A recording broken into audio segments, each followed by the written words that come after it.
me again. What's good? Let's chat. Let's talk. Hi, my name is Madison. This is ad space that is empty, that I do not have a sponsorship to fill. So guess what? I'm going to be my own sponsor on my own video. Let's do that. And advertise my own self. Let's do that. So if you haven't yet, go down there. Boop, boop, boop, look to where my fingers are pointing. Hit that like button. Write me a little comment. Maybe subscribe to my channel. Put that bell on so you're notified when I post anything. Let's do that. And how about you open up that description and you see that top link and next to it says Substack? Let's quickly talk about that for a second. Now, this video is a reaction video. And this is the only free reaction video I will be uploading to my YouTube channel. From here on out, you scallywags are going to get a clipped up version of these videos. Now, where will the full version be, you may ask? My Substack, yes. Oh, you don't know what a Substack is? Well, let me tell you what a Substack is. A Substack is a newsletter, an email list, a store, a podcast website, a blog, all wrapped up in one.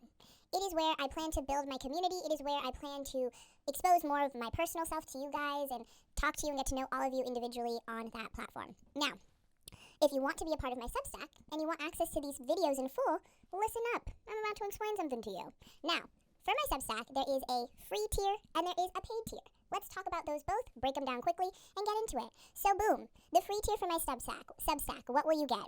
You will get a weekly blog post from me referencing one of my old YouTube videos and talking about why I chose that topic to discuss. That is guaranteed.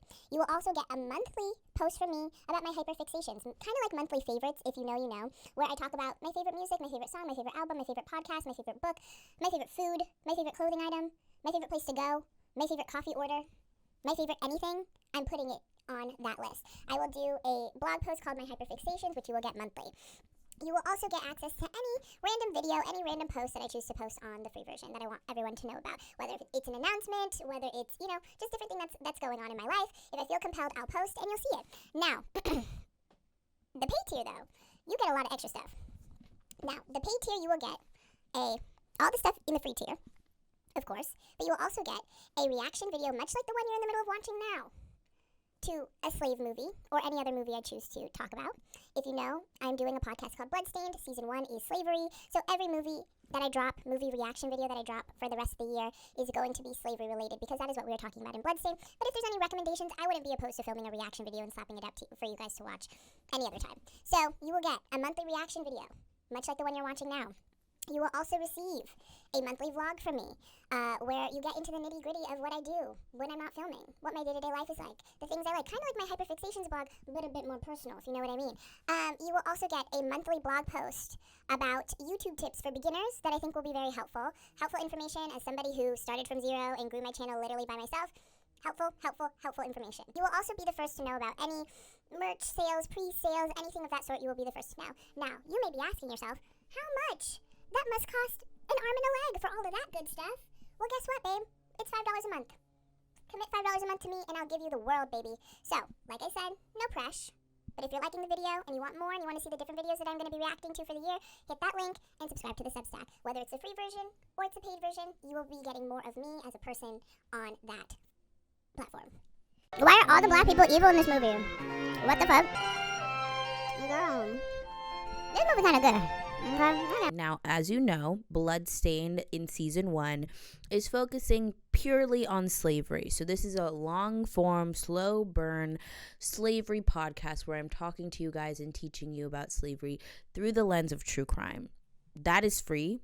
You can listen to the audio version on DSPs like Apple Music and Spotify. And you can also watch the video version on my YouTube channel, okay? So be sure to check that out.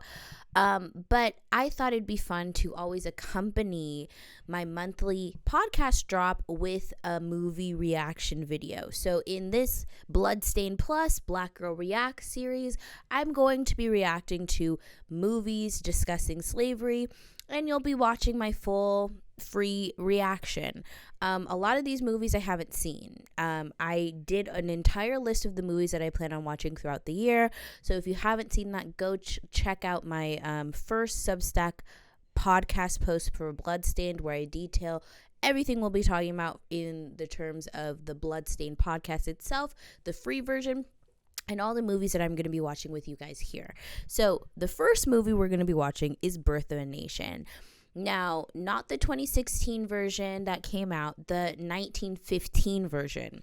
Now, a couple things to note from the top. This is a silent movie. It is long. Obviously, I'm editing this down. It's not going to be, it's like over 3 hour fucking movie. So it's going to be condensed. I'm thinking this is going to be about 45 minutes. So, if you want to watch the full movie, it is actually available for free on YouTube. We'll be watching it together from then. And I just thought it's a great entry point to the conversation of slavery and what I want to take out of the conversation that I'm trying to push with Bloodstained, which is the physical violence of slavery can be compared to true crime stories and stuff like that. But it's the emotional violence, it's the sociological violence, it's the history erasure, it's a perpetual omission of talking about slavery in its totality. And it's the pushing of this narrative that slavery actually ended, which isn't true. That is also violent. And I think this movie, where it sits in pop culture, what happened subsequently after this movie, what was happening when this movie was created, all point to the importance of how things are framed, who controls history, and how that affects how all of us are seen individually on a societal scale. Now, I want to talk, forever about this at length, but I think I know the best way to do this. So first we're gonna go here. Let me prepare this for you. So first I'm gonna read off of the Wikipedia page for Birth of a Nation, just so you kind of understand the movie itself, why it was critically acclaimed. So, Birth of a Nation, originally called The Klansman, is a 1915 American silent epic drama film directed by D.W. Griffith and starring Lillian Gersh. The screenplay is adapted from Thomas Dixon Jr.'s 1905 novel and play The Klansman. Griffith co-wrote the screenplay with Frank E. Woods and produced the film with Harry Atkin. The Birth of a Nation is a landmark of film history. Lauded for its technical virtuoso, it was the first non-serial American 12-reel film ever made. Its plot, part fiction and part history, chronicles the assassination of Abraham Lincoln by John Wilkes Booth and the relationship of two families in the Civil War and Reconstruction eras over the course of several years. The pro-Union Northerners, the Stonemen, and the pro-Confederacy Southerners, the Camerons. So keep that in mind. There are two families. The Stonemen are the Northerners. The Camerons are the Southerners. Okay. It was originally shown in two parts separate by an intermission, and it was the first American-made film to have a musical score for an orchestra. It pioneered close-ups and fade-outs, and it includes a carefully staged battle sequence with hundreds of extras, another first, made to look like thousands. It came with a 13-page souvenir program, and it was the first motion picture to be screened inside the White House by Woodrow Wilson. We'll talk about that later. And his family and members of his cabinet. The film was controversial even before its release, and it has remained so ever since. It has been called the most controversial film ever made in the United States and the most reprehensibly racist film in Hollywood history. The film has been denounced for its racist depiction of African Americans. The film portrays its black characters, many of whom played by white actors in blackface, as unintelligent and sexually aggressive towards white women. The Ku Klux Klan is portrayed as a heroic force necessary to preserve the American values, protect white women, and maintain white supremacy. Popular among white audiences nationwide upon its release, the film's success was both a consequence of the contributor to racial segregation throughout and a contributor to racial segregation throughout the U.S. In response to the film's depiction of black people in the Civil War history, African Americans across the U.S. organized and protested. In Boston and other localities, black leaders and the NAACP spearheaded an unsuccessful campaign to have it banned on the basis that it inflamed racial tensions and could incite violence. It was also denied release in Chicago, Ohio, Denver, Pittsburgh, St. Louis, and Minneapolis. Griffith's indignation at efforts to censor or ban the film motivated him to produce Intolerance the following year. In spite of the divisiveness, Birth of a Nation was a massive commercial success across the nation, grossing far more than any previous motion picture, and it profoundly influenced both the film industry and American culture. Adjusted for inflation, the film remains one of the highest-grossing films ever made. It has been acknowledged as an inspiration for the rebirth of the Ku Klux Klan, which took place only a few months after its release. In 1992, the Library of Congress deemed the films culturally, historically, or aesthetically significant and selected it for preservation by the National Film Registry. So I wanted to just read that really quick just because I think it's important to get kind of some background on what some of the films we're going to be watching. Some of the films we're going to be watching in this series are going to be super old. Like I said, this is from 1915. That's almost 100 and whatever years old, which is pretty crazy. And so we're going to be obviously watching some older movies. We're going to be watching some newer movies. It's a mixture of media, black-led movies made by white people about slavery, and we're going to all come here and discuss how these movies depict slavery, especially compared as we learn more about it together through the Bloodstained podcast. So once again, this is going to be the first and only free reaction video that will be uploaded onto Substack. All other reaction videos will be under the paid tier, so look out for that. If you want more, you will check that out. So I hope you guys are excited about this. Another thing I want to do before this is quickly show you guys. I think this will be really important. I'm going to quickly show you guys a clip of the documentary 13th by Ava DuVernay, where she talks about Birth of a Nation, because I think it better, Wikipedia is more of the generalized, like, this is facts. It was, it was controversial, blah, blah, blah. I'm going to get into why it was controversial. We're going to watch a clip together, of the 13th documentary, which is also free and available on YouTube if you want to watch it. It's a great documentary, very important watch. And we will get into why Black people think it's controversial and why it is not necessarily a historical movie and the issues with it. So let's get into it. All right, so here we go. This is 13th. Ava DuVernay. You can watch it free on Netflix. Transition to a kind of mythology of Black criminality. Go back and read the rhetoric that people used then. They would say that the Negro is out of control, that there's a threat of Look at that violence cartoon, to white child. women. So the same sort of image we had of Uncle Remus and these genial kind of Black figures was replaced by this rapacious, menacing Negro male evil that had to be banished. Birth of a Nation was just a profoundly important cultural event. It's the first major blockbuster film, hailed for both its artistic achievement and for its political commentary. And when it was released, it had this rapturous response. There were lines, everywhere that it was being shown. Crazy. Birth of a Nation confirmed the story that many whites wanted to tell about the Civil War and its aftermath. Not true, but what they Erase the wanted heat to and make tell. out of it sort of a martyrdom. Right. To change a story Woodrow so Wilson they would will be sitting freedom president fighters that at a lost, private screening of Birth of a Nation in not the White House called racist History people Written with defending White slavery. And every image you see of a Black person is a demeaned, Girl. animal-like image. Cannibalistic, animalistic. The image of the African-American male. There's a famous scene where a woman throws herself off a cliff rather than be raped by a Black male criminal. In the film, you see Black people being a threat to white women. All the myths of Black men as rapists was ultimately stemmed by the reality that the white political elite and the business establishment needed Black bodies working. Now, that's an incredibly important point, and I just want to quickly pause here, just because I don't think it's talked about enough, right?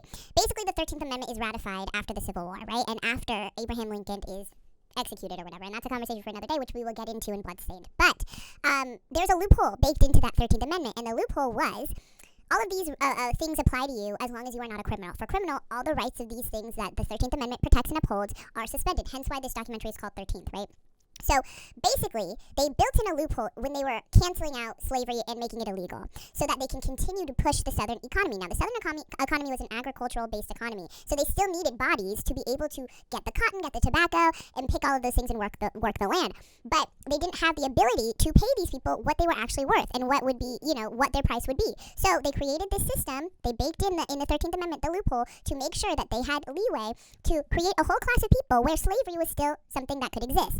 They wouldn't get paid, they'd have to be overworked, and when you really look closely at it, it wasn't too different from the slavery dynamic. So essentially what they did was they changed, as you saw them explain, what the image of the Black person was in general media, to the point that instead of being this genial, loyal, kind of stupid, kind of simple, subhuman kind of sidekick, which is what it was for many, many years before this, because they needed criminals to be able to use to keep the Southern economy growing, they changed that and made the image of the Black man in particular very aggressive, very criminal.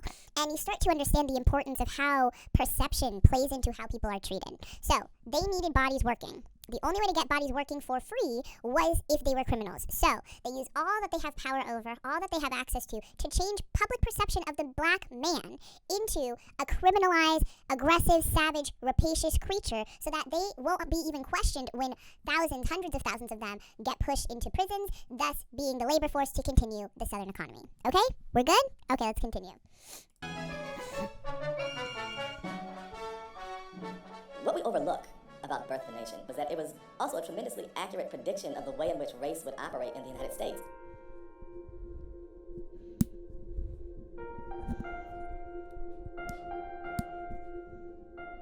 Birth of a Nation was almost directly responsible for the rebirth of the Ku Klux Klan.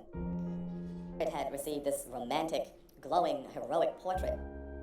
Crazy. The Klan never had the ritual of burning the cross. That was something that D.W. Griffith came up with because he thought that it was a great cinematic image. Crazy. So it's literally an instance of Life imitating art. Insane. Okay, I just thought that was really important to watch to provide necessary context for this. So what I'm going to do is I'm going to stop recording here, and then we'll start recording for Birth of a Nation.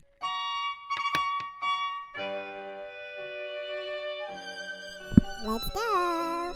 How beautiful is this, though? You know how old movies are still, gorgeous. Okay, let's name the players. Elise, Stoneman's daughter. Remember, the Stonemans are the northern people. The Camerons are the southern people, okay? Flora Cameron, the little girl. Ben Cameron. We have Margaret Cameron, the eldest sister. Lydia Stoneman's mulatto housekeeper, likely his daughter, probably. We have Han Austin Stoneman, leader of the house. Again, the Stonemans are the northern. Camerons are the southern. Silas Lynch, mulatto, lieutenant governor. Gus, a renegade Negro. Todd, Stoneman's younger son. Jeff, the blacksmith. Abraham Lincoln himself. Phil, Stoneman's eldest son. Mrs. Cameron, of course. Dr. Cameron. Okay. Wade Cameron, the second son. Duke Cameron, the youngest son. Mammy, the faithful servant. General U.S. Grant. General Robert E. Lee. Wow, we have the heavy hitters. If in this work we have conveyed to the mind the ravages of war to the end that war may be held in abhorrence, this effort will not have been in vain. Okay, let's see. In 1860, a great parliamentary leader, whom we shall call Austin Stoneman, was rising to power in the National House of Representatives. We find him with his young daughter, Elise, in her apartments in Washington, D.C. Okay.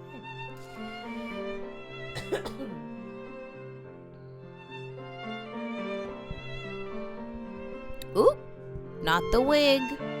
The wig is slipping. His face, there's something wrong with it to me. Let's hold hands and stare.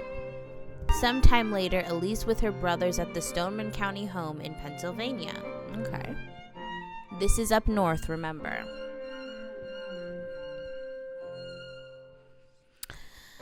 True to my promise, brother and I are coming to visit you, arriving in Piedmont on Friday next. We are both just dying to see you again and to meet your kith and kin.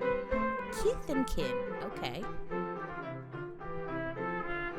In the Southland, Piedmont, South Carolina, the home of the Camerons, where life runs in a quaintly way that is to be no more. Very interesting how they're reminiscent of slavery. Very interesting how they describe the Camerons' lifestyle, considering these are the Southern people. Benny Cameron, okay. The eldest brother. Very reminiscent, mournful, wishing for this to still be the case, I feel like is how they set up the Camerons' lifestyle. Margaret Cameron, a daughter of the South, trained in the manners of the old school. Again, mournful, wishing for the past, wishing for how it used to be. Obviously, this came out in 1915, so slavery had been over for some time, but it's the reminiscence, the craving of the old ways that you can see depicted here. It's very interesting. The mother and the sister, okay. Oh, they did her dirty. Why is her hair like that?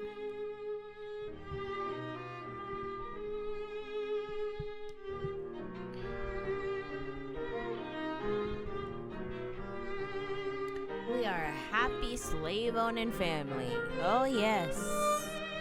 Look at us. So beautiful. The kindly master of Cameron Hall. Okay. Business. News. Look at all the animals around him. He's such a nice old man. See how they're trying to kind of... It's interesting. It's interesting.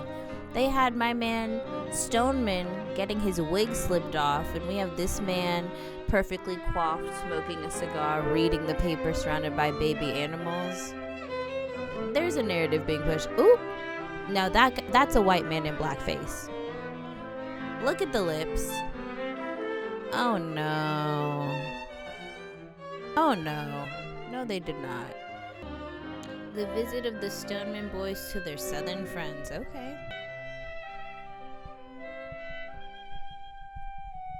Ooh. Love is brewing.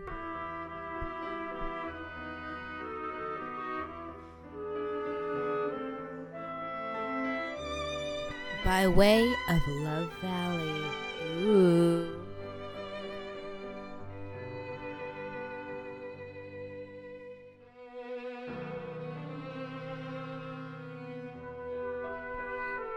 Okay, let's play a game. Is that a person in blackface, or is that actually a black person? I think maybe one of them is actually black.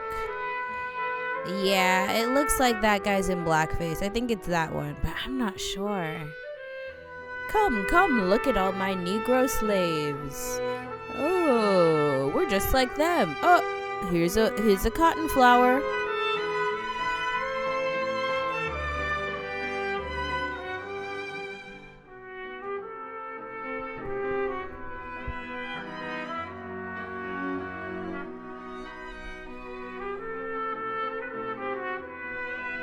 Oh, that's my sister. What? Oh my god. What?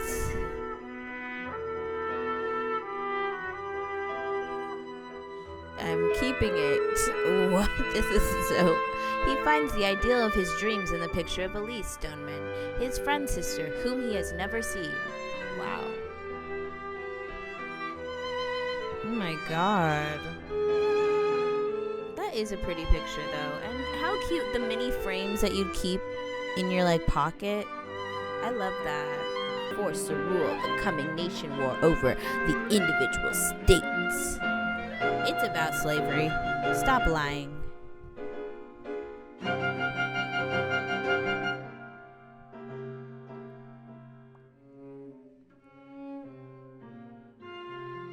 Why does he look so regretful? Oh my god. Oh my god.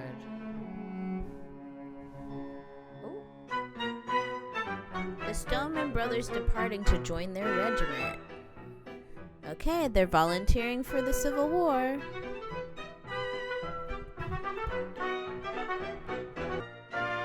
After the first battle of Ball Run, Piedmont's farewell ball on the eve of the departure of its quota of troops for the front.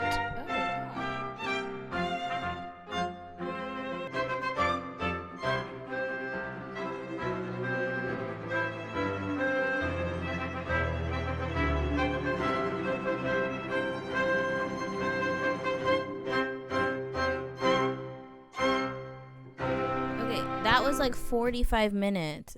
There's so many white people in blackface in this single scene. Piedmont, scarred by the war, an irregular force of guerrillas raids the town. Ooh, the first Negro regimental of the war were raised in South Carolina. Okay.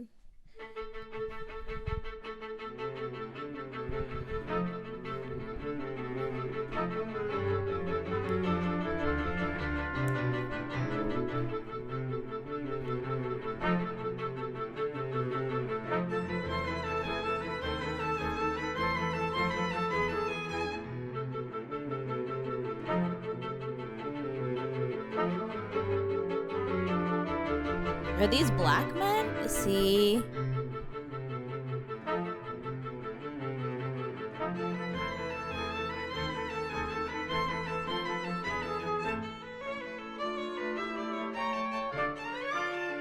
What is happening? Are they just shooting people? Who are these? What's going on?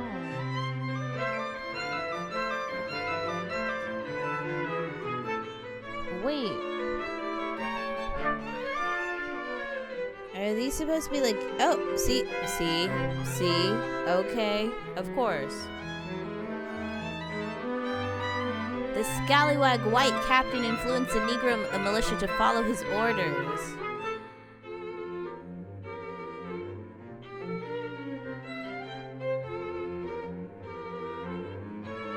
Oh my god, what is happening?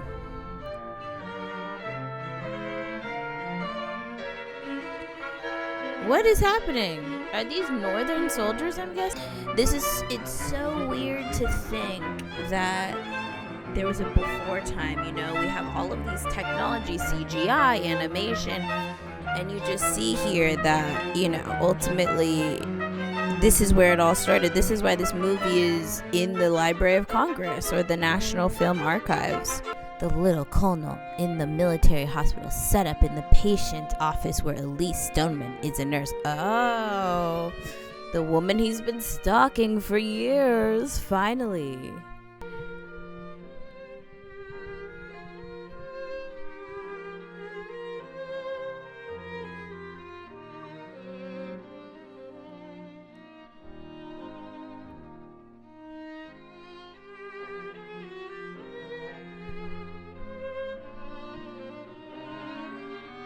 Mother Cameron comes from Piedmont to visit her stricken eldest boy.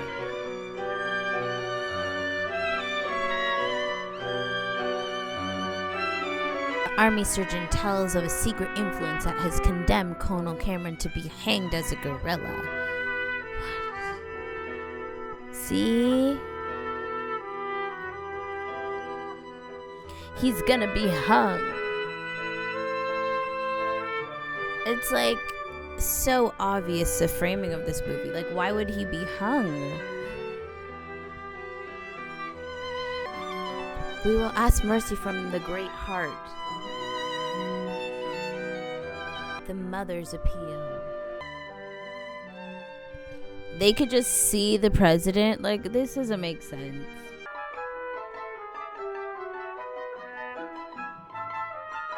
Mr. Lincoln has given back your life to me. Her son convalesces. Mrs. Cameron starts back for Piedmont to attend the failing father. So now he's dead. So he's fine, but now the father's about to die. Back at home with the good news.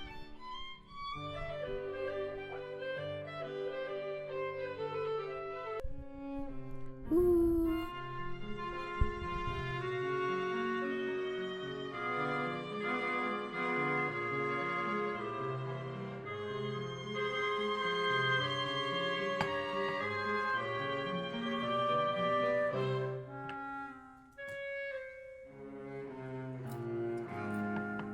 End of state sovereignty, the soul of Daniel Webster calling to America, liberty and union, one and inseparable, now and forever. Even the way they framed it, the end of state sovereignty, it's like, no, it was about slavery. But you see some of the, how can I say, some of the talking points that they push out when you push back against the fact that the Civil War is about slavery. Some of these talking points exist in this film. You know what I mean? And you can see they come from that idea of, we weren't that bad, we weren't evil, it was just the times, it's okay, state sovereignty, like all of these things, it wasn't as bad as you think. You see all of that reflected in this movie. Plus, he survives. Love story is happening with him now. It's just so interesting.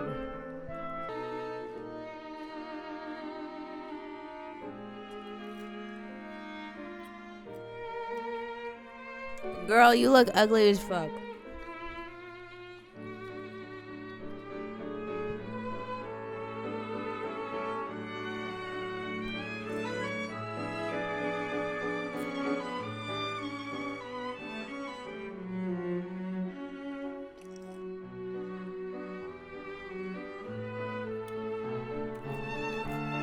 Look at my home.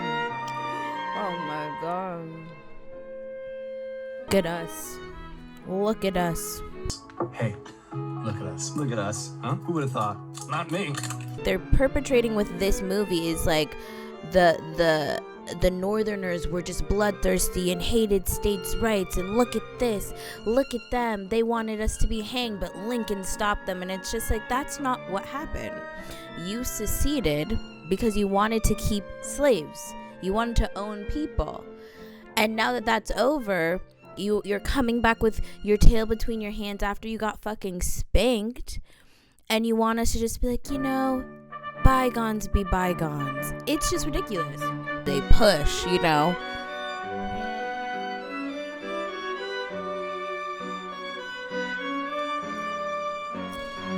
Like, are they trying to make it seem like he was acting on behalf of Stoneman's meeting with him. You know what I mean? That's not even how the events lined up. Oh, here we go.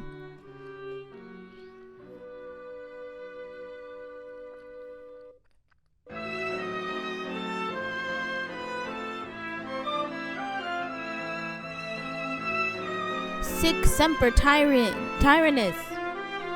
Is that what he really said?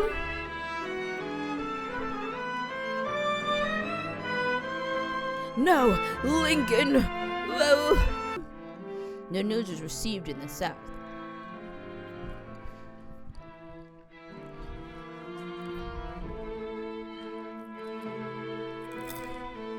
And the Southerners were fans of Lincoln. Assassination President Lincoln in an attempt to take this life as Secretary Stewart.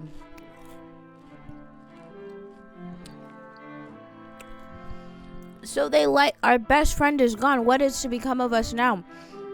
That's not correct, you guys. This is bullshit. Oh my god.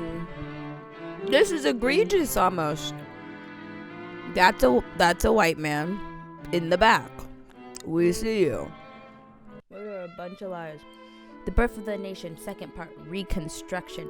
The agony which the South endured, that a nation might be born. The blight of war does not end even when hostilities cease. This is a historical presentation of the Civil War and Reconstruction period, and is not meant to reflect on any race or people of today. Girl, what a fucking lie. Because the KKK came from this movie, were inspired by this movie. Excerpts from Woodrow Wilson's History of the American People. Adventurers swarmed out of the North as much of the enemy of the one race as the other to cazoon, beguile, and use the Negroes. In the villages, the Negroes were the office holders, men who knew none of the uses of authority except its insolence. Okay, you can't have it both ways. The policy for the congressional leaders wrought a veritable overthrow of civilization in the South, and their determination to put the white South under the heel of the black South. Girl, the white men were roused by a mere instinct of self-preservation. Wow, until at least there had sprung into existence a great Ku Klux Klan, a veritable empire of the South to protect the Southern country. Girl, the uncrowned king, the executive mansion of the nation, was shifted from the White House to this strange house on the Capitol Hill. Girl. First of all, the man who took power, I just want to say, was deeply entrenched in Southern politics. He was a huge white supremacist. What are they trying to elude because he has a mulatto wife? It's okay, anyway, this is so incorrect, it's actually criminal.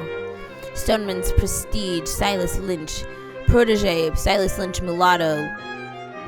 See, he's surrounded by mulattoes. This is crazy.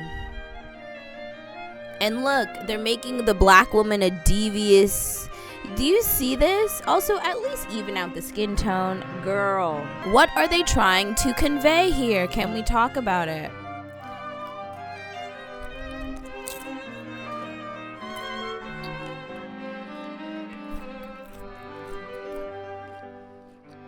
Who is that? Why are all the black people evil in this movie? What the fuck? Girl. This movie kind of good. Okay? I'm not gonna lie.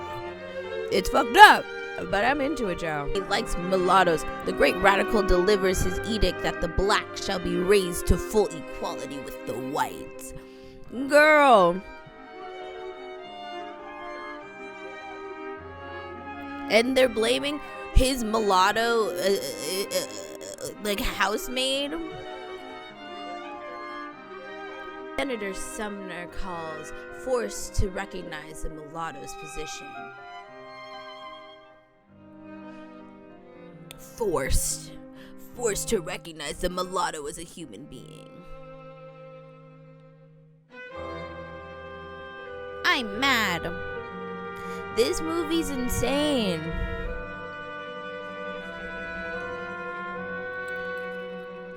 This music is so devious.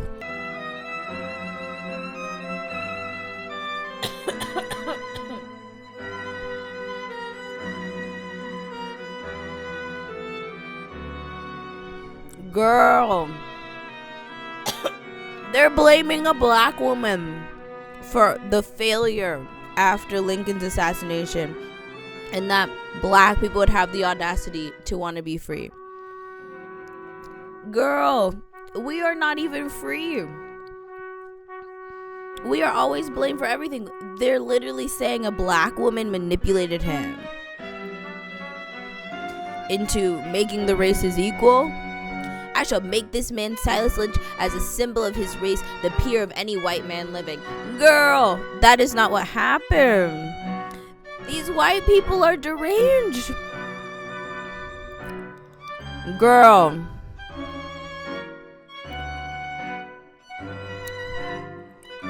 Why are they making him look like that? Sowing the wind, Stoneman, ill at his daughter's apartment, sends Lynch south to aid the carpetbaggers in organizing and wielding the power of the Negro vote. Girl, first of all, can we just say that the first part of Reconstruction, Lincoln was alive? Let me just say that. Secondly, the Southern people wanted the black people to be able to vote more than anyone, because that would mean they would have a massive advantage in Congress and the Senate proportionally, because there's so many black people there. So in a lot of places, black people were told to vote in the South before they were allowed to vote in the North because of demographics, purely population. That's why the 3/4 clause was put into thing, because they had to limit how much control the South would have politically, how much pull. And in order to do that, the slaves are counted as 3/5 of the person. But then after the Civil War ended and they were freed, they were able to have access to the huge demographic shift that would give them a majority in places like Congress. So this is all a lie. Lincoln had been dead, and they had been wanting the black people to vote. It's the way that they're just straight up lying. It's actually crazy. Starting to ferment the Black Party celebration, inducing the Negroes to quit work. This is like fabrication. And then to see how this is mirrored, how influential this movie was, and how this is mirrored in even my life today in 2024 is crazy. Because none of this happened. This is a fake movie. You guys. This is crazy. He's eating a watermelon. You guys. The Freedmen's Bureau. The Negroes getting free supplies. The charity of a generous North. Misused to delude. Girl. The Freedmen's... Oh my God. You're going to be gagged when we talk about all of these things. A factual version in Bloodstain. You guys are about to be gagged. That's crazy. How they're telling this story is insane. It's so fictional. See? We're just unkind white people just trying to exist. We're just some kind white people just trying to live. This sidewalk belongs to us as much as it does you, Colonel Cameron. It does.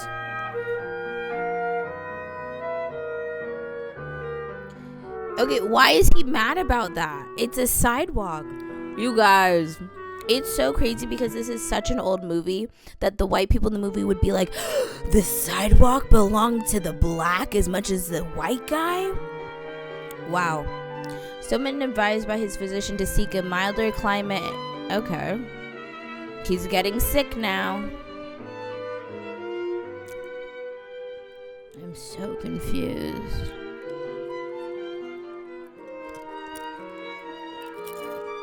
Their arrival in Piedmont influenced by his children, he has selected the hometown of the Camerons for his sojourn. See, here we go. A clashing.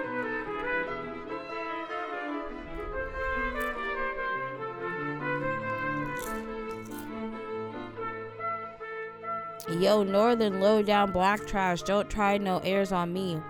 Girl, what the fuck? See, this is the mammy, loyal to the soil, white centered, loyal to the soil. Oh my god, just happy to be in their presence. This is crazy. Silas Lynch is elected lieutenant governor.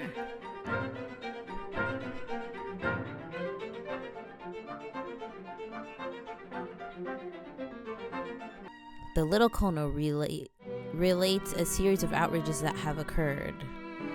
Girl, now he's getting political. The case was tried before a Negro magistrate and the verdict rendered against the whites by the Negro jury. That never happened. Black people couldn't be a part of a jury in Emmett Till's trial in 1955. There was no black people that could be a part of a jury. No women, no blacks. In 1955, in the South. So you're telling me straight after slavery, there was an all-Negro jury? Can we just think for a second? That's a white man. You guys. This movie's crazy. What else are we supposed to do? This is crazy. This is how white people actually feel, you guys. You guys. This is how white people actually feel, you guys. None of this is true. Even while he talks, their own faithful family servant is punished for not voting with the Union League and carpetbaggers. Oh my god. Is this movie good? Like, I'm so confused. It's frustrating, I think, is the main point.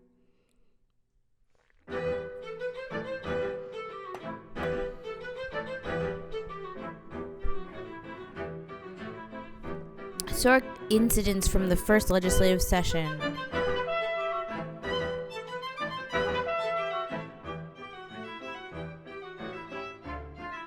Oh my god. The honorable member. Respectability politics. Girl.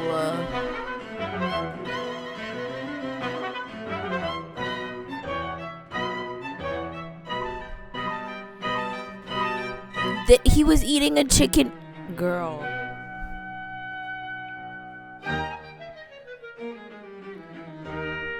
You guys. Girl. What? This is so racist. This is probably one of the most racist things I've ever seen.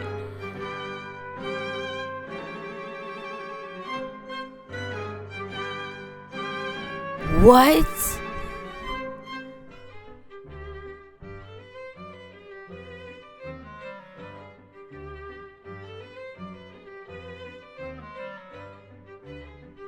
The helpless white minority, you guys.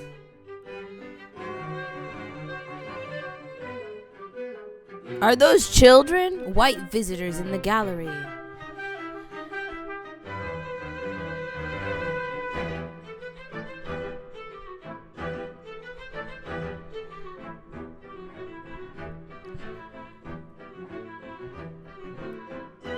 Passage of a bill providing for the intermarriage of blacks and whites.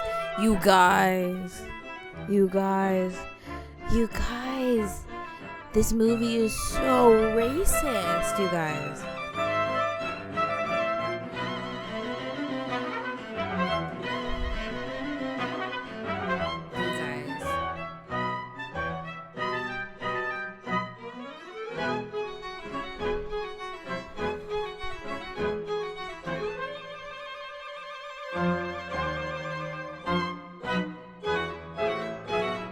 I'm speechless.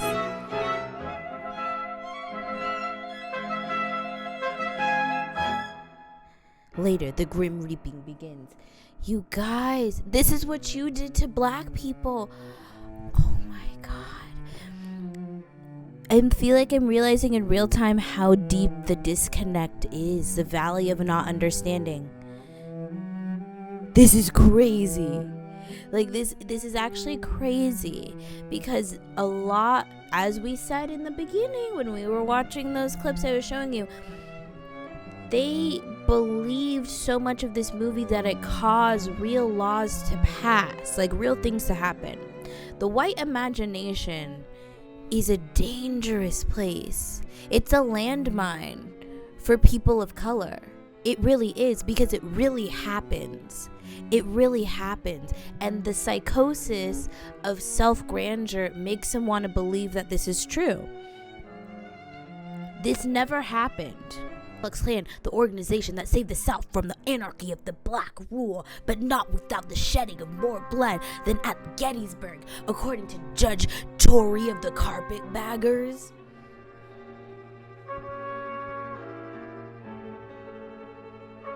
Girl, this is crazy. This is so crazy, because watching this is what, the white guys that shoot up like grocery stores where black people go, this is what they believe. People believe this, you guys. Ooh, we are screwed.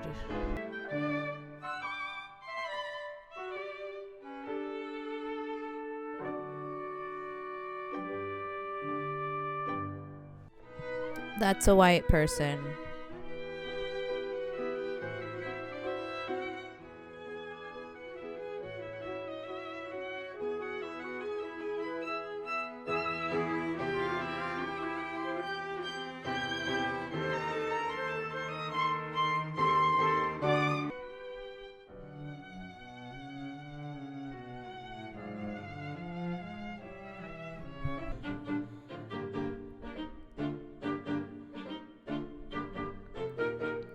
Also, lipstick not cute, bitch.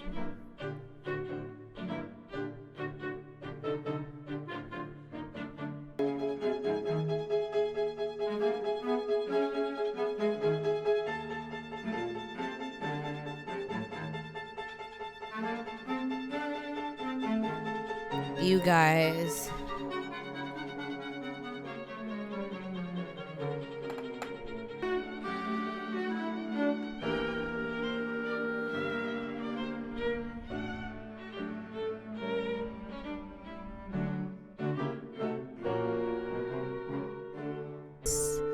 You guys.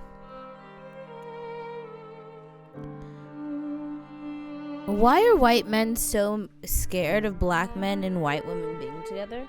Is it because they know they deserve each other? In this TED Talk, no, I'm just kidding. Girl, don't get me started, child.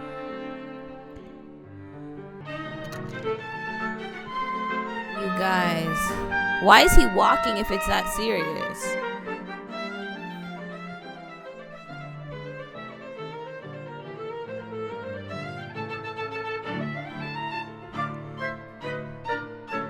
Girl.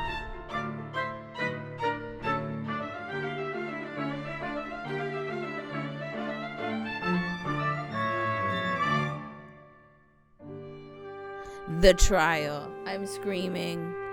I'm screaming at this, you guys. Remember what they said? This is how the justice system works in America. Pay attention to this. Guilty. This is crazy.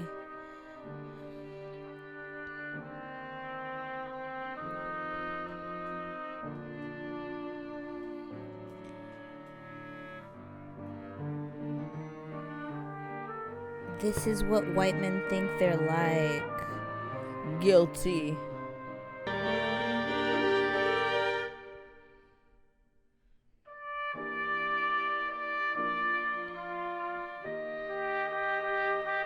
Equal Captain just like any white man? Girl.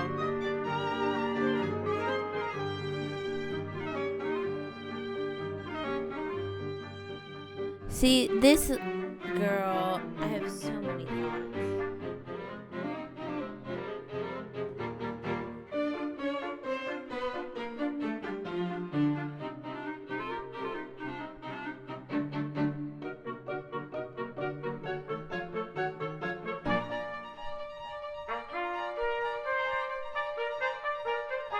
Girl. It's kind of funny when you hear black men talk about, girl, do I want to get into this? It's hilarious because there's so many black men that there's like a recording from the civil rights movement of black men's only goal being centralized around being able to be with white women.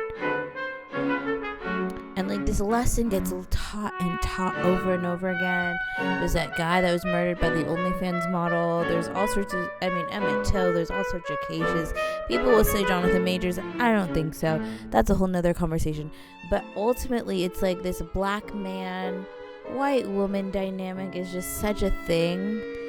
And it's funny watching it play out in so many different ways. But it's always the way that white women are coveted. And like when you hear black women talk sometimes, like especially the manosphere black men, it's like, oh wow, this is what you're coveting.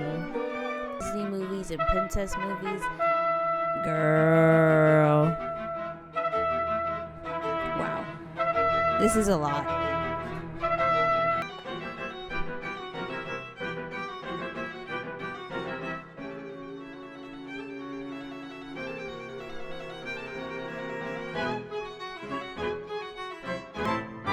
What the hell, you guys?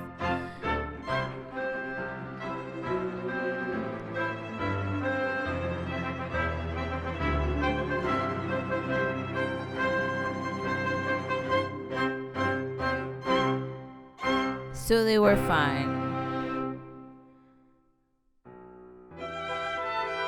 The next election.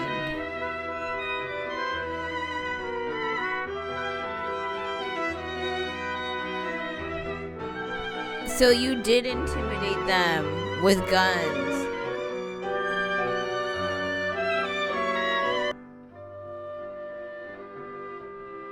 Liberty and union, one and inseparable, now and forever.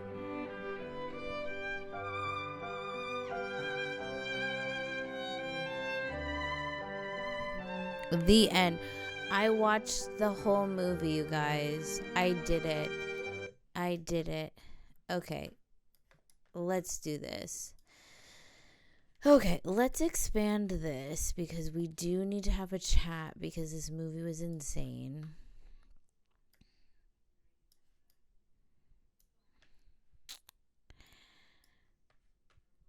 Okay, so I have a lot of closing thoughts that I think are important and I'm excited to talk about with you.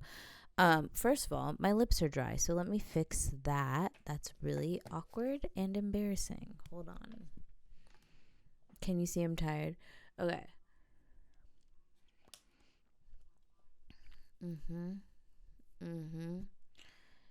Yeah. Because I'm about to talk a lot of shit, child. I need my lips to be greased up.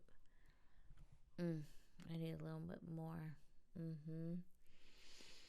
Girl. Okay. So the movie. I have so many thoughts that are running through my mind. So many things to say. I think mostly is that this movie is so consequential because it ended up ultimately like being the undercurrent as to why we live the way that we live.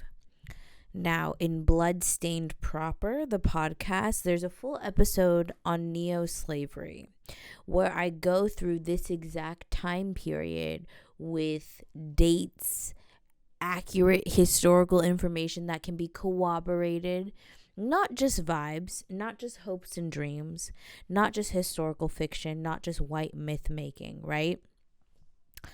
And I go into detail as to why white people believe that version of history or would rather believe that version of history. And it's solely because our education system is bullshit and makes it a point not to teach people the truth. You are being indoctrinated. Hi, welcome. You're being indoctrinated. That's the point, okay?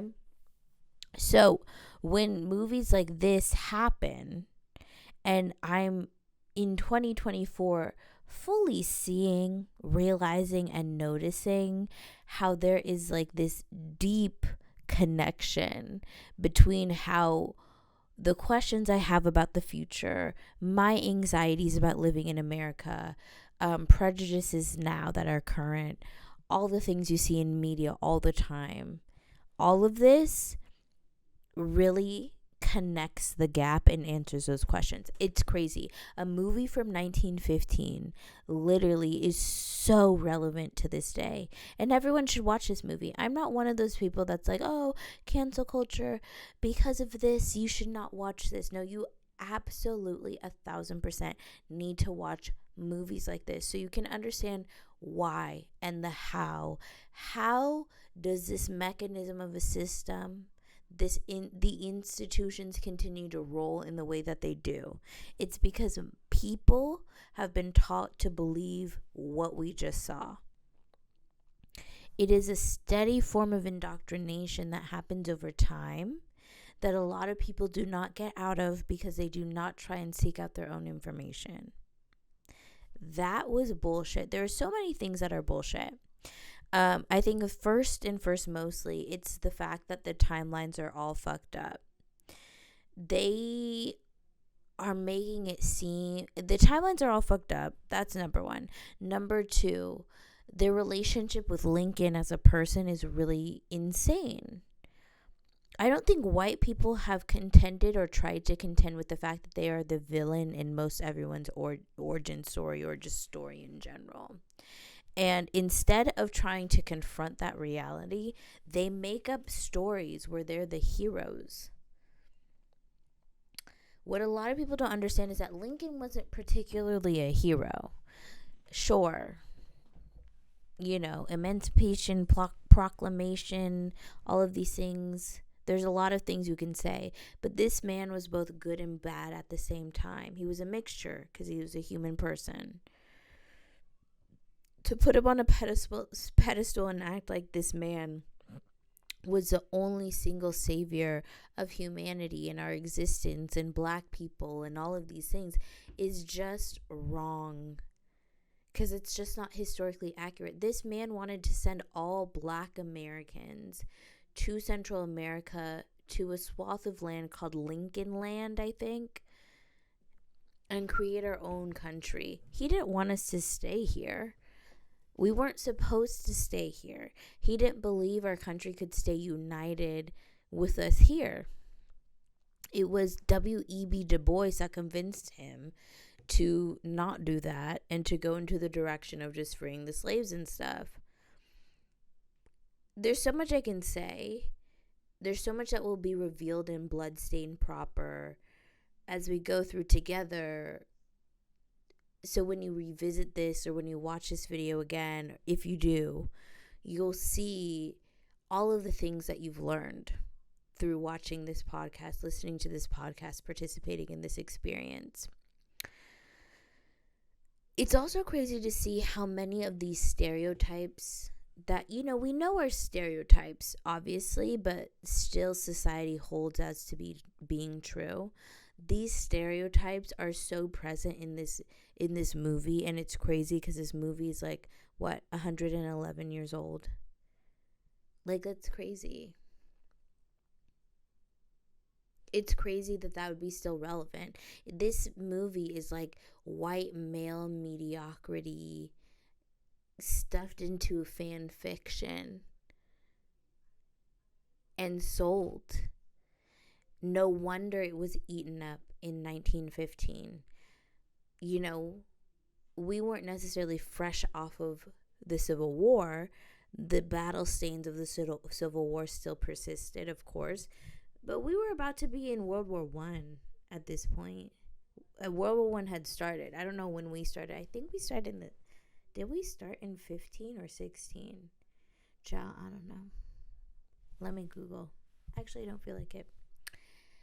Either way, we were gearing up to be a big part of World War I. So the Civil War and how deep it cuts, and this movie being created and them purposely glazing over this part in history even today, only for you to watch this, or for me to watch this in 2024 and see why. Because you would realize how much of the things you've been told and indoctrinated with were bullshit and weren't true. There's a whole episode in Bloodstained called Neo-Slavery where we go over this exact time period, and you will learn a lot. And you, after watching this, you will be able to compare what white men wanted you to believe happened versus what really happened. And there's a huge disconnect. Girl, all I have to say is I didn't think I would sit for all of that. What I will say is I want to watch more silent films now. I mean, I'm not one of those people, like I said, that just cancels things to cancel things. Like, this was an important movie to watch for me as a Black person in general. Just because I just need to know where you guys are coming from for my safety and for my knowledge. I'm not just going to X things out because people feel like they're just too disturbing to watch. That doesn't mean that people learn. You need to watch the disgusting to learn. You need to bear witness. And I bared witness. And what I will say is, 1, shot beautifully. 2, silent films, I'm into them. I'm going to start watching more of them. The one other silent film I've ever watched was Triplets of Belleville, which is also good. But this was really good. It picks up in the second half, even though 3 hours, almost 3.5 hours, is a lot to ask of a person. But child, it was raining today and I could spend the time watching it. I think finally what I will say is I hope you enjoy the podcast proper, Bloodstained. I hope you learn a lot. I hope you learn a lot and come back to this video and see all the things that you've learned. Tune in for the other reaction videos that I decide to post. I plan on posting one a month. I think the next one for March, we're going to do Birth of a Nation, but the 2016 version. And we're going to do a little bit of a compare and contrast, because that's supposed to be like the subversive version of this movie. So we'll check that out. We'll see. I didn't see it when it came out just because there's a lot of issues with it. I feel like there was like some allegations that came with it, but I'm watching it for the purpose of this. We will compare and contrast and vibe out together. I hope you enjoy this. I hope that you continue to enjoy my content on all platforms. All the socials will be linked in the description. All the socials will be attached to this video in some form. So be sure to follow me and subscribe to the Swan on everything. Comment down below your thoughts and prayers. Pray for me, because that was the first of many slavery-centric movies I'm going to watch that I've been avoiding for this time period. So anyway, love you so much. Thank you again. Subscribe to my YouTube. Watch me on, listen to me on the DSPs, Spotify Music, Apple, Amazon Prime, all of the things. Thank you for sticking with me, and I hope you enjoyed this video. Bye.